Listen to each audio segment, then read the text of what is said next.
Assalamualaikum sahabat semua, hari ini cerita dari Abu Nawas. Pada suatu hari yang tenang tatkala Abu Nawas sedang tidak di rumahnya, datanglah beberapa orang pekerja yang diutus oleh Baginda Raja Harun al-Rasyid ke rumah Abu Nawas. Mereka berkata kepada istri Abu Nawas bahwa Baginda Raja semalam bermimpi jika di bawah rumah Abu Nawas terkubur harta terpendam yang tidak ternilai harganya. Oleh sebab itu Baginda Raja memerintahkan kepada mereka untuk membongkar rumah Abu Nawas dan menggali tanahnya.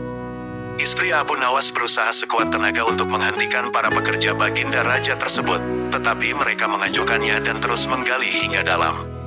Setelah siap menggali, mereka sama sekali tidak menemukan apa-apa kemudian kembali ke istana dengan meninggalkan lubang yang dalam di rumah Abu Nawas.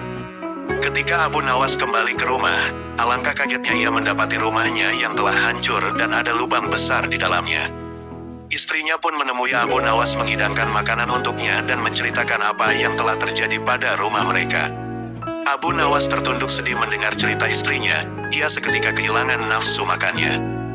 Tidak habis pikir Baginda Raja tega memberi perintah semena-mena untuk menghancurkan rumahnya yang merupakan tempat dia dan keluarganya berteduh dan berkumpul menghabiskan waktu bersama. Ia semakin bertambah sakit hati karena Baginda Raja tidak meminta maaf kepadanya dan tidak pula mengganti semua kerugian atas perusakan paksa yang dilakukan pekerja istana. Semalaman Abu Nawas tidak bisa tidur dan juga makan makanan yang telah dihidangkan istrinya. Dia terus memikirkan bagaimana caranya ia dapat membalas perbuatan Baginda Raja yang telah semena-mena padanya. Pagi pun tiba, tapi dia juga belum menemukan satupun ide yang bisa digunakan. Makanan yang dihidangkan istrinya juga tidak dimakan, sehingga makanan itu menjadi basi. Maka datanglah lalat-lalat hinggap di makanannya. Abu Nawas kemudian memperhatikan lalat-lalat itu dan dengan tiba-tiba terbesitlah di dalam kepalanya sebuah ide. Ia tertawa gembira karena telah mendapatkan cara membalas perlakuan raja. Abu Nawas kemudian memanggil istrinya. "Tolong bawakan kepadaku sebatang besi dan sehelai kain untuk membungkus makanan." "Wahai suamiku, untuk apa engkau meminta itu?" tanya sang istri keheranan. "Aku ingin membalas perbuatan Baginda Raja kepada kita," jawab Abu Nawas. Ia kemudian membungkus makanannya dan segera pergi ke istana menemui Baginda Raja dengan membawa makanan yang telah dibungkus beserta lalat-lalat yang hinggap di dalamnya, juga sebuah besi pemukul. Ia kemudian menemui Baginda Raja yang kebetulan sedang bersama para menterinya seraya membungkuk memberi hormat. Abu Nawas berkata kepada Baginda, "Ampun tuanku, kedatangan hamba ke sini adalah untuk meminta keadilan untuk hamba dari tamu-tamu tak diundang yang datang ke rumah hamba dan tanpa seizin telah memakan makanan hamba." "Wahai Abu Nawas, siapakah gerangan tamu-tamu yang tak diundang itu?" tanya Baginda. Abu Nawas kemudian menjawab sambil membuka bungkusan makanannya. "Lalat-lalat ini ya Baginda, hamba ingin mendapatkan keadilan dari Baginda atas perlakuan lalat-lalat ini kepada hamba. Karena sebagai pemimpin negeri ini kepada Baginda lah hamba meminta keadilan."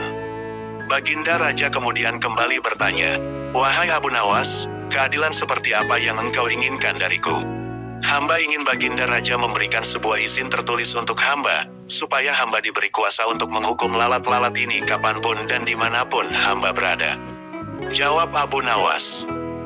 Baginda Raja merasa bingung terhadap permintaan Abu Nawas yang sangat aneh. Namun demi keadilan untuk rakyatnya ia pun dengan terpaksa membuat sebuah surat kuasa yang memuat tentang pemberian izin kepada Abu Nawas untuk menghukum lalat-lalat kapanpun dan dimanapun ia hinggap dan tidak ada seorang pun yang boleh melarangnya. Setelah mendapatkan surat kuasa dari Baginda Raja, Abu Nawas tersenyum. Tanpa menunggu lama ia langsung mengeluarkan sebuah besi pemukul yang telah dibawanya dari rumah, kemudian langsung memukul lalat-lalat yang ada di makanannya. Lalu lalat-lalat terbang dan hinggap di mana-mana di kaca, di meja sampai di tempat makan Baginda Raja. Abu Nawas tidak peduli, terus memukul dimanapun lalat hinggap hingga seisi ruangan itu hancur berkeping-keping dibuatnya. Semua perabotan dan barang-barang raja hancur. Baginda Raja dan pengawal istana tidak dapat melakukan apa-apa menyaksikan Abu Nawas menghancurkan semua benda-benda berharga di ruangan itu karena Abu Nawas telah mendapat izin tertulis dari beliau. Baginda sadar dan merasa malu kepada menteri-menterinya tentang apa yang telah dilakukan kepada rumah Abu Nawas dan keluarganya tanpa meminta maaf dan mengganti rugi. Setelah puas memporak-porandakan seisi ruangan Baginda Raja, Abu Nawas kemudian kembali ke rumah dan menceritakan kepada istrinya apa yang telah ia lakukan ketika menghadap Baginda Raja.